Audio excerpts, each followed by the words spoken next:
السلام علیکم میرے پاکستانی. گزشتہ روز اسرائیل اور حماس کے درمیان غزہ کے بارے امن معاہدہ طے پا گیا ہے، اور اس امن معاہدہ کی اسرائیلی کابینہ کی منظوری کے ساتھ ہی 13 اکتوبر 2025 کو، یعنی کہ سوموار کے دن سے عمل درآمد شروع ہو جائے گا. اس معاہدے میں کیا کیا شامل ہے؟ اس معاہدے کی ضرورت کیوں پیش آئی؟ کیا وجوہات بنی کہ امریکہ اور اسرائیل اس معاہدہ کو کرنے پر راضی ہوئے؟ اور اس معاہدے میں کیا کچھ ہے فلسطین کے لوگوں کے لیے؟ یہ وہ تمام سوالات ہیں جو کہ ہر سیاست سے دلچسپی رکھنے والے طالب علم کے لیے جاننا ضروری ہے. تو سب سے پہلے اگر آپ اس سوال کو انٹرٹین کریں کہ کیا یہ معاہدہ امریکہ اور اسرائیل نے کسی اخلاقی پابندی کا شکار ہو کے کیا ہے، یا ان کو اس غزہ کے اوپر بہت ترس آ گیا ہے، تو جواب نفی میں ملتا ہے. اسرائیل اور امریکہ اس معاہدہ کو کرنے پر جو رضامند ہوئے وہ اس وجہ سے ہوئے کہ ابھی حال ہی میں جو اقوام متحدہ میں جنرل اسمبلی کا اجلاس ہوا، اور اس میں 190 ملکوں کے جو سربراہان تھے، وزرائے اعظم تھے، صدور تھے، انہوں نے مذمت کی اسرائیل کی اور امریکہ کی، جس کے بعد امریکہ اور اسرائیل نے یہ محسوس کیا کہ وہ عالمی سیاست میں تنہا ہو رہا ہے، اور اگر یہ جنگ جاری رہتی ہے تو امریکہ اور اسرائیل ایک طرف ہوں گے اور ساری دنیا جو ہے وہ ایک طرف ہوگی. یہ وہ عالمی پریشر تھا جس بنا کے اوپر امریکہ اور اسرائیل راضی ہوئے، اور انہوں نے پھر اس معاہدے کو سامنے لے کے آئے. اب یہ 20 نکات پر مشتمل معاہدہ جو کہ وائٹ ہاؤس نے، میرے پاس یہ معاہدہ ہے جو کہ وائٹ ہاؤس نے اپنی جو پریس ریلیز ہے اس میں جاری کیا. اس معاہدے کے جو چیدہ نکات ہیں وہ یہ ہیں کہ 72 گھنٹوں کے اندر جو قیدی حماس کے پاس ہیں وہ حماس ان کو چھوڑنے کی پابند ہوگی، جس کے بعد 1700 کے قریب جو قیدی اسرائیل کے پاس ہے وہ قیدی اسرائیل چھوڑنے کا پابند ہوگا، اور اس کے ساتھ ساتھ اسرائیل 250 ان قیدیوں کو بھی چھوڑنے کا پابند ہوگا جن قیدیوں کو عمر قید کی سزا سنائی جا چکی ہے. پھر اسی طرح اس معاہدے میں کی ایک شک یہ ہے کہ غزہ میں امن قائم کرنے کے لیے انٹرنیشنل اسٹیبلائزیشن فورس جو ہے، امن کی جو فورس ہے وہ تعینات کی جائے گی، اور یہ جو فوج ہے یہ امریکہ، ترکی اور قطر، مصر اور اسرائیل کی، سعودی عرب بھی اس میں شامل ہے، ان کی معاونت سے یہ جو فورس ہے وہ تشکیل دی جائے گی غزہ میں امن قائم کرنے کے لیے. پھر اس معاہدہ میں ایک یہ بھی ہے کہ جو حماس کے لوگ ہیں وہ ان کو معافی دی جائے گی، اگر وہ کسی اور ملک میں جانا چاہیں تو وہاں پہ جا سکتے ہیں. تاہم اگر انہوں نے غزہ میں رہنا ہے تو حماس اور اس کے کسی بھی گروپ اور کسی بھی فرد کا غزہ کے انتظامی معاملات میں کوئی عمل دخل نہیں ہوگا. غزہ کا انتظام و انصرام چلانے کے لیے ایک عارضی کمیٹی کو بھی قائم کر دیا گیا ہے جو کہ ٹیکنوکریٹس اور ایکسپرٹس پر مشتمل ہے، اور اس کمیٹی کی جو سربراہی ہے یہ سابق وزیر اعظم ٹونی بلیر جو ہیں یہ ان کے سپرد کی گئی ہے. اور ٹونی بلیر اپنی ایک جو ٹیم ہے اس کے ساتھ غزہ کے جو انتظامی معاملات ہیں اس کو وہ دیکھیں گے۔ اب یہ جو معاہدہ سامنے آیا، اگر اس معاہدے کو دیکھا جائے تو بہت ساری اس کی آپ تشریحات کر سکتے ہیں۔ مثال کے طور پر آپ یہ کہہ سکتے ہیں کہ اس کو اگر مثبت انداز میں دیکھا جائے تو آپ کہہ سکتے ہیں کہ یہ معاہدہ موجودہ جنگ کی حالت میں انتہائی اہم پیش رفت ہے، اور اس معاہدے کی وجہ سے جنگ جو ہے وہ رک گئی ہے فار دا ٹائم بینگ، اور ایک خوشی کی لہر بھی دوڑ گئی ہے جو غزہ میں بیٹھے جو معصوم شہری ہیں، خوشی بھی نظر آ رہی ہے، میڈیا کے اوپر آپ دیکھ رہے ہیں۔ غزہ کے بارے میں غزہ کے لوگ اگر خوش ہیں تو میرے خیال میں غزہ سے باہر بسنے والے ہم اگر مسلم کمیونٹی کے جو افراد ہیں تو ہمیں اس پہ کوئی اعتراض نہیں ہونا چاہیے، کیونکہ غزہ کا معاہدہ کیسے رہے گا، کیسے ہوگا، اس کے بارے میں سب سے جو پہلا حق ہے وہ غزہ کے لوگوں کا ہے، کیونکہ 2 برس سے تکلیفیں انہوں نے برداشت کی ہیں،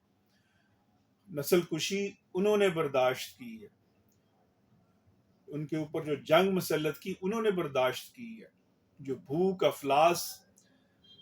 کا سامنا ان کو کرنا پڑا یہ انہوں نے برداشت کیا ہے۔ لہذا یہ کہہ دینا تو بہت آسان ہے کہ یہ معاہدہ نہیں کرنا چاہیے تھا، جس طرح بہت سارے ویلاگرز یہ بات بھی کر رہے ہیں، تاہم جب ریالٹی کو دیکھتے ہیں تو پھر ہمیں اپنے جو فیصلے ہیں یا اپنی جو سوچ ہے وہ غزہ کے لوگوں کی سوچ کے ساتھ ملانی چاہیے، اور ان کی ساتھ سوچ کو ملا کے جب ہم دیکھتے ہیں تو پھر ہم شکر ادا کرتے ہیں کہ یہ ایک امن قائم ہونے کی طرف ایک قدم ہے۔ اگرچہ آپ معاہدات کو دیکھیں تو ایک تاریخ ہے فلسطین کے معاہدات کی اور اسرائیل کے ساتھ معاہدات کی، بلکہ اس سے بھی اگر آپ تھوڑا سا اور پیچھے چلے جائیں تو سلطنت عثمانیہ کے زوال کے بعد جب ہمیں بالفور ڈیکلیریشن ملتا ہے 1917 میں، برطانیہ نے جب اعلان کیا اس بالفور ڈیکلیریشن میں کہ فلسطینی ریاست نے قائم ہونا ہے، اور اس بالفور ڈیکلیریشن کے بعد پھر 1921 میں باقاعدہ فلسطین کے ساتھ یہ معاہدہ کیا گیا کہ یہودیوں کو یہاں پہ آباد کرنا ہے۔ وہاں پھر اس کے بعد 1948 میں جنگ ہوتی ہے، اور 15 مئی 1948 کی جو جنگ ہے جس میں 8 لاکھ سے زائد فلسطینیوں کو جو بے گھر کر دیا گیا وہ ہمیں ملتی ہے۔ پھر اس کے بعد معاہدہ ملتا ہے، لیکن اس معاہدے کی بھی خلاف ورزی ملتی ہے اسرائیل کی جانب سے۔ پھر ہمیں 1967 میں سیکورٹی کونسل ایشو کے اوپر ریزولوشن ملتی ہے کہ امن قائم کرنے کے لیے، لیکن اس معاہدے کی بھی خلاف ورزی کی جاتی ہے اسرائیل کی طرف سے۔ پھر آپ آگے چلے جائیں تو آپ 1978 میں آپ کیمپ ڈیوڈ جو معاہدہ ہوا مشرق وسطیٰ میں امن قائم کرنے کے لیے وہ ملتا ہے، تاہم اس امن کے معاہدہ کی بھی اسرائیل نے خلاف ورزی کی۔ پھر اس سے آپ آگے آ جائیں تو 1993 میں اوسلو ایکارڈ ملتا ہے، اور اوسلو ایکارڈ کی بھی دھجیاں اڑا دی اسرائیل نے اس امن معاہدے کی۔ پھر اس کے بعد حالیہ سال میں 17 جنوری کو قطر میں امن معاہدہ ہوا جو قطر نے حماس اور اسرائیل کے درمیان کروایا، اس کی بھی اسرائیل نے خلاف ورزی کی۔ ایک لمبی تاریخ ہے اسرائیل کی معاہدات کی فلسطین کے ساتھ امن قائم کرنے کے لیے، اور پھر ان معاہدات کی خلاف ورزیوں کی دہائیوں پر مشتمل ایک تاریخ ہے، اور کئی نسلیں جو ہیں وہ اس معاہدات کے ساتھ اور اس معاہدات کے بعد گولہ بارود کی نظر ہو گئی اور یہ سلسلہ جاری ہے. لہذا یہ بھی نہیں کہا جا سکتا کہ یہ معاہدہ بھی پائیدار امن کی طرف جو ہے وہ ایک قدم ہوگا، کیونکہ اس وقت جس طرح ایک ہیجانی سی کیفیت ہے، انسرٹینٹی ہے اقوام عالم میں بھی، اور دنیا یہ سوچ رہی ہے کہ کیا یہ امن معاہدہ بھی خلاف ورزی ہوگا. اور اس امن معاہدے کو جب ہم ایک اور اینگل سے دیکھتے ہیں، اگر آپ سائنٹیفکلی اس کا انالیسس کریں اس معاہدے کا، تو پھر آپ کے ذہن میں یہ بات آتی ہے کہ یہ معاہدہ ایک غلام داری کی ایک شکل ہے، جو کہ جب انسانوں کی آباد کری کا اللہ پاک نے جب سلسلہ شروع کیا اس روئے زمین کے اوپر، تو سب سے پہلا جو ہمیں نظام ملتا ہے، جب وہ تو ہنسی خوشی رہ رہے تھے، لیکن جب انسانوں نے انسانوں کو غلام بنایا تو وہ غلام داری کا سماج ہمیں ملتا ہے. تو یہ معاہدہ بھی اس غلام داری کے سماج کی ایک شکل ہے. وہ کیسے؟ وہ اس طرح کہ اس معاہدے کے اندر آپ کو جو غزہ کے 20 لاکھ لوگ ہیں ان کا کوئی ایک بھی نمائندہ نہیں ملتا کہ جو اس عارضی کمیٹی، انتظامی کمیٹی کا ممبر ہوگا یا وہ 20 لاکھ لوگوں کی نمائندگی کرے گا. غزہ کے 20 لاکھ لوگوں کے معاملات کو دیکھنے کے لیے، ان کے انتظامی جو انتظامات ہیں ان کو دیکھنے کے لیے، تمام اقدامات کرنے کے لیے جو کمیٹی تشکیل دی گئی ہے اس میں ایک بھی فلسطینی شامل نہیں ہے. اور وہ ساری کمیٹی جو ٹونی بلیر کی سرپرستی میں کام کرے گی،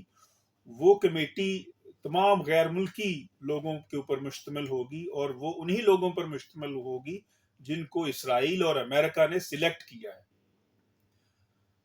تو بات صرف یہی نہیں کہ غزہ کے لوگوں میں باصلاحیت لوگ نہیں، بلکہ بہت سارے فلسطینی تو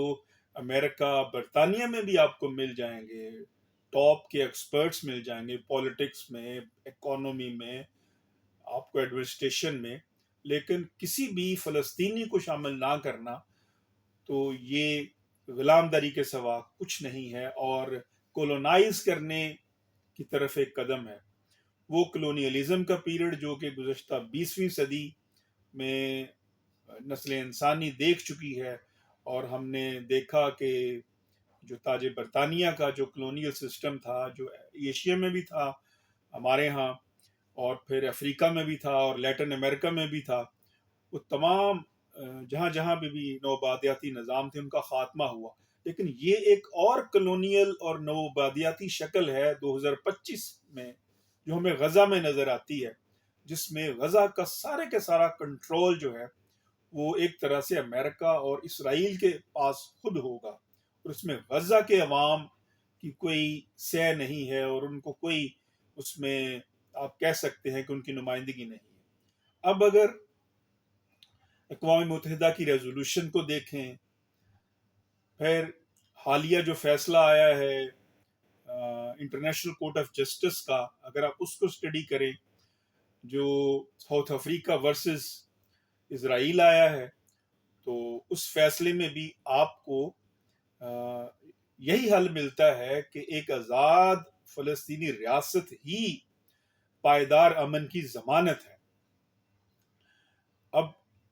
جب آزاد فلسطینی ریاست ہی پائیدار امن کی ضمانت ہے، انٹرنیشنل کورٹ آف جسٹس بھی کہہ رہی ہے، اقوام متحدہ کی ریزولوشنز بھی کہہ رہی ہیں، اور تمام جو معاہدات ہیں وہ بھی یہی کہہ رہے ہیں جو کہ اسرائیل کے ساتھ ہوئے جن کا میں نے ذکر کیا. تو ان تمام حالات میں کیا یہ ممکن ہے کہ غزہ میں یا فلسطین میں پائیدار امن ممکن ہو سکے؟ کم از کم مجھے دکھائی نہیں دیتا. میری دعا ہے کہ باری تعالیٰ اس امن ہو، امن کی بہت ضرورت ہے. The world needs peace The people of this world need peace. Everywhere from east to the west, the humanity need peace. But so long as the evil doings of Israelis are there, we are uncertain whether there shall be peace in Gaza. The only way that peace can be established in Gaza, in Palestine, only, and one only way is to establish an independent Palestinian state as per the order that has been, the judgment that has been handed down by the International Court of Justice, as well as the resolutions that were passed in the United Nations. Unless these resolutions are complied with or the judgment is complied with, there seems no peace in Gaza.